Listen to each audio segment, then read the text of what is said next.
Ďakujem veľmi pekne, milé kolegyne, milí kolegovia. Počuli sme nádherný opozičný výstup poslanca Národnej rady Slovenskej republiky. Musím pochváliť, a teraz naozaj pochváliť, pána poslanca Malatinca, ktorý názorne ukázal, aký zákon sme tu prijali, za ktorý hlasoval aj Roman Malatinec. Ale kto nerobí chyby, nerobí. Teraz tie chyby ide naprávať Roman Malatinec, lebo on vtedy nevedel, čo sa tu bude diať. Ale teraz to už vie. A ja vám poviem môj názor. Môj názor je veľmi jednoduchý. Roman Malatinec odišiel k Huliakovi, tak jednoducho teraz ministerka Šimkovičová. Roman nedostane tie peniaze, čo dostal, ani folklórne festivaly, ktoré organizoval, ale ani iní, ktorých tu Roman prečítal. A ja si myslím, že Roman Malatinec má niekoľko desiatok takých ďalších. Ale to vtedy Roman Malatinec nevedel. Teraz to už vie. Asi 3-krát tu pán Roman Malatinec oslovil SNS a je presvedčený o tom, že SNS pochopí, že kam to s týmto zákonom o fonde dopracovali. Ale SNS, viete, koho je pani Šimkovičová, z akej strany je? No SNS. Ja pochválim zase Romana Malatinca, lebo som bol na stretnutí Romana Malatinca, ktoré zorganizoval so širokou obcou kultúrnou tu v kinosále. Vypočul som si Romana Malatinca, vypočul som si mojich kolegov, s ktorými som dlhé roky spolupracoval, ktorým som odrobil niekoľko stoviek nezištných moderovačiek. Aj pán Titel chodil na tie akcie, keď ešte nebol v Hlase. Takže naozaj odrobili sme XY akcií. A ja som odrobil vo svojom živote XY stoviek akcií, na ktoré som nežiadal ani euro a odrobil som si ich zo svojich peňazí pre ľudí. Pán Roman Malatinec tam naozaj krásne rozprával a rozprával aj o pánovi Oľhovi, ktorého spomínal len, že je to predseda Rady fondu, ale je to človek, ktorý je poplatný pani Šimkovičovej. A pán Roman Malatinec nie je spokojný s jeho prácou. Ja budem rád, keď Roman Malatinec sa postaví a tu povie, nielen v úvodnom slove, aby sme mohli na ňo reagovať, lebo je tu veľmi veľa mojich kolegov, ktorí pracujú v kultúre, pracovali v kultúre, robia v kultúre. Chcel by som na ňo reagovať, ale zatiaľ budem rozprávať o tom, čo sa tam dialo. Na tom stretnutí naozaj veľmi kriticky hovorili o tom, kam to vedie Fond na podporu umenia a čo tento Fond na podporu umenia robí. Ale Roman Malatinec má kľúče od miešačky.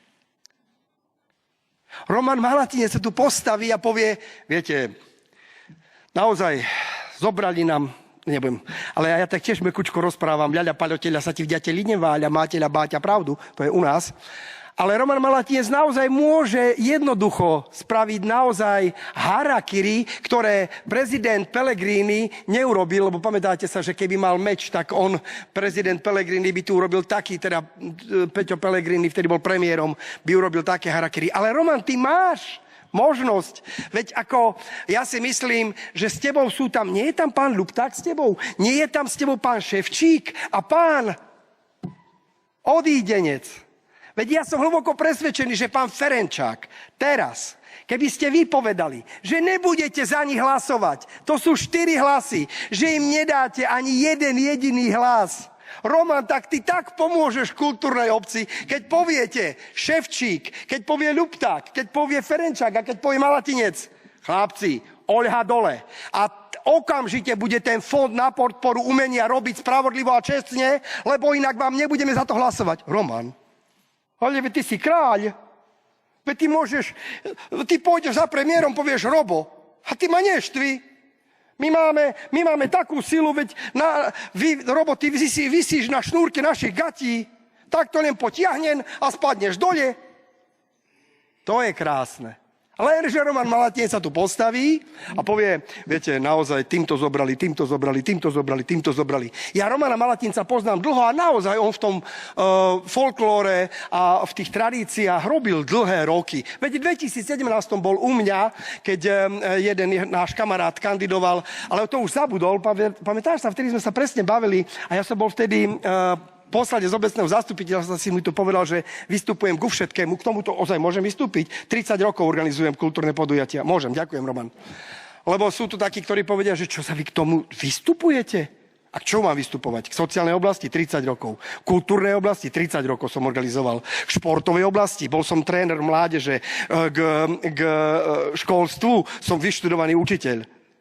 Ako každý jeden človek, ktorý tu sedíte, každý jeden z vás má určite, viete, volá sa to, že taký prírodzený intelekt a môžete vystúpiť k určitým veciam. Ale toto sú veci, ktorých ja sa tomu rozumiem, Roman. Ja som chodil na podujatia, ktoré ste organizovali a moderoval som vám ich zadarmo, Roman. A tie peniaze, ktoré ste dostávali od fondu, ste použili na niečo iné. Tak aspoň ďakujem, Jožko, že si nám pomáhal, že si chodil na tie podujatia folklórne a naozaj nezarobili sme na tebe, ale sme tie peniaze ušetrili. Tak teraz, Roman, jednoducho správ absolútne krásnu vec. Krásnu vec, Roman. Urob to, čo hovorím. Povedz, Robo Fico, my ťa nebudeme podporovať, keď nepomôžeš tej kultúre. Myslíte si, že to je zlé? Myslíte si, že to je niečo, čo ublíži? Vieš, Roman, ja som ťa poznal naozaj ako človeka, ktorý pomáhal. Potom si išiel do Hlasu, potom si stáde odišiel, teraz si u Huliaka, ale ešte nie je koniec, lebo ja neviem, kde skončíš, ale ty máš naozaj v rukách zlaté jablčko, ktoré môžeš použiť.